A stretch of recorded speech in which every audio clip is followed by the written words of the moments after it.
अध्याय 20. श्री गणेशाय नमः. जय जयाजी करुणाकरा, जय जयाजी अतिबरा, भक्तजन संतापहरा, सर्वेश्वरा गुरुराया. वर्णिता समर्थांचे गुण, नाना दोष होती दहन, सांगता ऐकता पावन, वक्ता श्रोता दोघेही. असो कोणे एके दिवशी, इच्छा धरोनिय मानसी, गृहस्थ एक दर्शनाशी, समर्थांच्या पातला करोनिया श्रीची स्तुती, माथा ठेविला चरणावरती, तेव्हा समर्थ त्या ते वदती, हास्य वदने करोनी.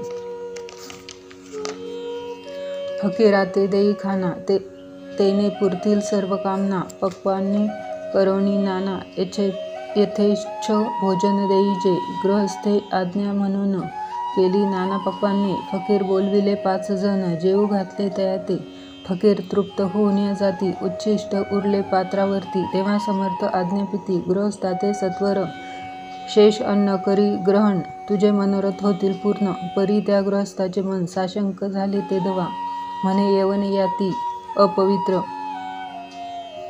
त्याचे कैसे घेऊ उच्छिष्ट, याती मध्ये पावेन कष्ट, कळता स्वजना गोष्ट हे, आला मनी ऐसा विचार, तो समर्थास कळला सत्वर, म्हणती हा अभाविक नर, कल्पना चित्ती याची या, इतक्या माझी साहजिक. कोणी भ्रमिष्ठ गृहस्थ एक, येऊन या स्वामी सन्मुख, स्वस्थ उभा राहिला, दारिद्र्यग्रस्त झाला म्हणून, भ्रमिष्ठ फिरे रात्रंदिन, द्रव्य मिळवाया साधन, त्या जवळी नसे परी, त्याशी देखून समर्थ, म्हणती हे उच्छिष्ट घे सत्वरी. तो निशंक मनात पात्रावरती बैसला, त्याशी बोलले समर्थ, तू मुंबापुरी जाईस त्वरित, सफल होतील मनोरथ, द्रव्यप्राप्ती होईल. स्वामी वचनी भाव धरिला, तत्काळ मुंबईचा आला, उगाच भटकू लागला, द्रव्य मिळेल म्हणून. प्रभातसमी एके दिवशी, गृहस्थ निघाला फिरायासी, येऊन एक घरापाशी स्वस्थ उभा राहिला.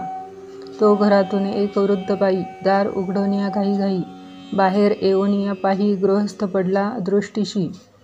तिने बोलविले त्याला, आसनावरी बैसविला, 10,000च्या दिधल्या नोटा आणुनी सत्वर. गृहस्थ मनी आनंदला, बाई ते आशीर्वाद दिधला, द्रव्यलाभ होता झाला, शुद्धीवरी सत्वर. समर्थाचे वचन सत्य, गृहस्थ आली प्रचित, वारंवार स्तुती करीत, स्तोत्र गात स्वामींचे.